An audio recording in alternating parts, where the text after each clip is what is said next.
আচ্ছা, এই মিম্মা খাতুন যখন পরকীয়ায় জড়িয়েছে প্রথম থেকে কি আপনারা টের পেয়েছেন? জি, আমরা প্রথম থেকে আভাস পাইছি যে এটা তার নিজের ভিতরে সমাধান করার জন্য চেষ্টা করেছি। ঠিক আছে, কথা বলে হট করে কথা বলে কানের মধ্যে ইয়ে দিয়ে হেডফোন, হ্যাঁ হেডফোন দিয়ে। কিন্তু আর এর আগেও আমি বলেছি মিম্মা তুমি ফোন করো কোথায়, কথা আবার ফুফুতো ভাই মামাতো ভাই ধানাই ফানাই কথা বলে। আমি বললাম যে ফুফুতো ভাই মামা।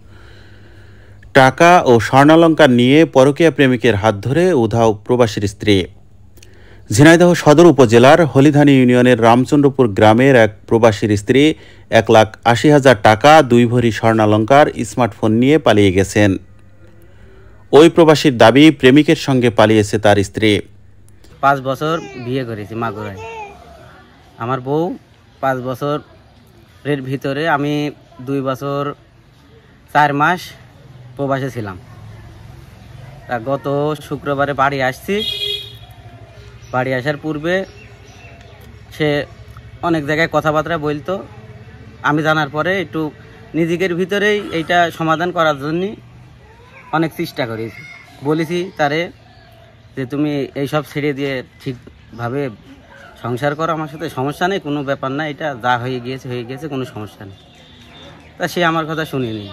তা হঠাৎ করে এরকম চলতেই থাকে। হঠাৎ করে আমি শুক্রবারে আসছি বাড়ি আসার পরে আমার 2 লাখ টাকা, 2 ভরি স্বর্ণ আর মালাই রিংয়ের 2,500 নিয়ে। টোটালে কত টাকা? টোটালে প্রায় 4 লাখ 4.5 লাখ এরকম নিয়ে সে কাল রাত্রে যাই হোক কার সাথে চলে গিয়েছে। ঠিক আছে, আমার ছেলে আর আমি বাড়ি ছিলাম। আমরা কাজে কর্মে ব্যস্ত ছিলাম, সেই ফাঁকে এইগুলো নিয়ে চলে গিয়েছে। এদিকে মাকে না পেয়ে কাঁদছে তার অবুঝ সন্তান। মালয়েশিয়া প্রবাসী মুজাহিদুল ইসলাম সাংবাদিকদের কাছে এসব অভিযোগ করেন। তিনি রামচন্দ্রপুর গ্রামের শরীফুল ইসলামের ছেলে। এ ঘটনায় ভুক্তভোগী প্রবাসী বাদী হয়ে ঝিনাইদহ থানায় একটি লিখিত অভিযোগ দিয়েছেন। লিখিত অভিযোগ সূত্রে জানা যায়, 5 বছর পূর্বে মাগুরা শালিখা উপজেলার কৃষ্ণপুর গ্রামের মোহাম্মদ শহীদুল ইসলামের মেয়ে মিম্মা খাতুনের সাথে প্রেম করে বিয়ে হয় মুজাহিদের। দাম্পত্য জীবনে একটি ছেলে সন্তান জন্মগ্রহণ করে তাদের। বিয়ের 3 বছর পর তিনি স্ত্রী সন্তানকে ভালো রাখার জন্য মালয়েশিয়ায় পাড়ি জমান। প্রবাসে যাওয়ার পর তার কষ্টে উপার্জিত টাকা পয়সা স্ত্রী মিম্মার নামে পাঠাতেন। কিছুদিন পরে একাধিক পুরুষের সাথে পরকীয়া সম্পর্কে জড়িয়ে পড়ে মিম্মা খাতুন।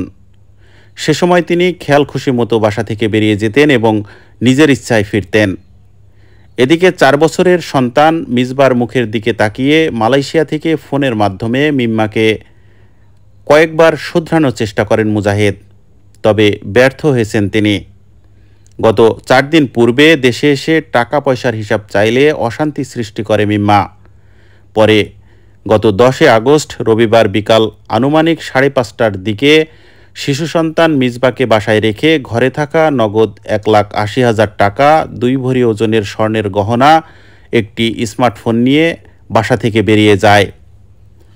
বিষয়টি নিয়ে পুলিশ জানায় একটি লিখিত অভিযোগ পেয়েছেন এবং তদন্ত সাপেক্ষে তারা ব্যবস্থা নেবেন। আমার নাম শরীফুল ইসলাম।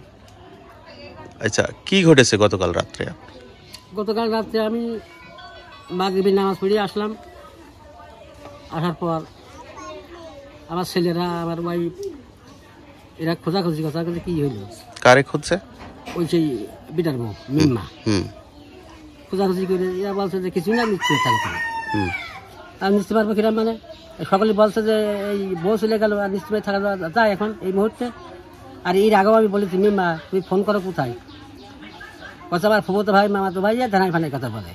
আমি বললাম যে ফুফুতো ভাই মামাতো ভাই রাত 4 পর্যন্ত ফোন করে, একটা বিষয় ব্যাপার না, একটা বিশাল ব্যাপার। একটা রাত 4 পর্যন্ত যদি কল করে একভাবে কথা বলে যায়।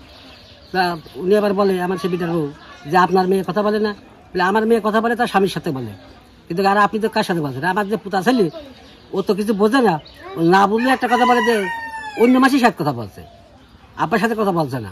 আমি শুনেছি যে আমার তোর আব্বার কথা না, অন্য মাসির সাথে কথা বলছে, বুঝেছেন? আমি সারা রাত তো আমি যে রোগা মানুষ, প্রতিবন্ধী, এখানে আমি যাই ঘোরাঘুরি করে যাই আমার এই ঘরের এখানে। ওই কথা বলে ওই কি জানো হোয়াটসঅ্যাপে নাকি ওই হোয়াটসঅ্যাপে কথা বলে, হোয়াটসঅ্যাপে কথা বলে কানের মধ্যে ইয়ে দিয়ে হেডফোন। হ্যাঁ হেডফোন দিয়ে কিন্তু অত বড় ওই সই চোখ। আচ্ছা, কালকে কখন সে চলে গিয়েছে, কখন টের পেয়েছেন? মাগরিবের পর, মাগরিবের নামাজের পর আমি টের পাচ্ছি। নামাজ আমরা আইনগতভাবে এখন একটা ব্যবস্থা নেব, যাতে আমরা মোটামুটি আমরা যাতে ফ্যাসাদের ভিতরে না পড়ি। আমরা ফ্যাসাদ করার লোকও নাই। আর আপনার নাম কি? আমার নাম শহীদ। শহীদ, বাসা কোথায়? বাসা শালিকারপলা। আচ্ছা, আপনার মেয়ের নাম কি? মিম্মা। মিম্মা। আপনার জামাইয়ের নাম? মুজাহিদ। মুজাহিদ। এখন আপনি কোথায় অবস্থান করছেন? মুজাহিদের বাড়ি। মুজাহিদের বাড়িতে। আচ্ছা, আপনার মিম্মা এই যে পরকীয়ার টানে আবেগে পড়ে যে একটা 5 বছরের সংসার, 2 বছর 4 বছরের বাচ্চা, তাই তো? 4 বছরের বাচ্চা রেখে কার হাত ধরে চলে গেছে, এই ব্যাপারে আপনি কতটুকু জানেন? দাদা শুনেছি, আমার এগুলি এই ঘটনা।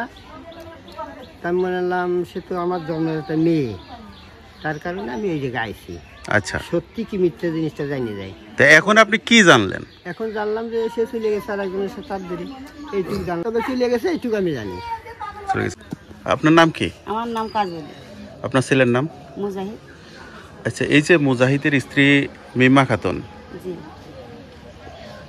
গতকাল যে চলে গিয়েছে, কিভাবে টের পেয়েছেন এবং এর আগে কিভাবে সে পরকীয়ায় আসক্ত হয়ে পরপুরুষের সাথে কথা বলতো এবং কিভাবে টের পেয়েছিলেন আপনারা বলেন তো? টের পাই, ফোনে কথা বলে, আমরা দেখলু আমাদের সাথে খুব গ্যাঞ্জাম করে, আর কথা বললি ছেলে ধরে মারে। আমার ছেলের সাথে বিভিন্ন ভাষায় খারাপ করে যে তোর ভাত আজলু খাবো না, মুজাহিদ কালালু খাবো না। আগে থেকে বলতো? এর আগে থেকেই বলে আরাম করে। তখন আর আমার ছেলে কি বলে, কয় যে মা তুমি চুপ থাকো, আমার কোনো কথা বলার দরকার নেই, তুমি চুপ থাকো, আমি দেশে তো আসবো, তখন আমি যা করার দরকার তখন বলবো। ওই বাচ্চার মারে, আমরা কই যে মারতে হয় না গো, ওরকম করে মারো না, এই তুমি কথা বলবা না, তোমার কথা শুনে আমার রাগ হয়, কথা শুনে গা জ্বলে যায় বলে আমি বাবা আর কথা বলিনি কিছু, আমি চুপ থাকি। যে বেশ নিজের বাড়ির ব্যক্তিগত বিটার বোর কাছে মানুষের কাছে বললে তো আমার সমাধান করবে না, নিজের মান সম্মান নিজে ঢেকে রাখতে হয় না, না মানুষের সাথে বললে আমার ভালো করবে। আমি খুব তা ঢাকার জন্য এখন আপনারা কি চান? আমরা ওই বউ নেব না বাবা, আমার ছেলেও নেবে না, আমরাও নেব না। এই সব কথা ও আজ নেবো, কালকে ও আবার আমাদের ফাঁসানোর চেষ্টা করবে। ঠিক আছে।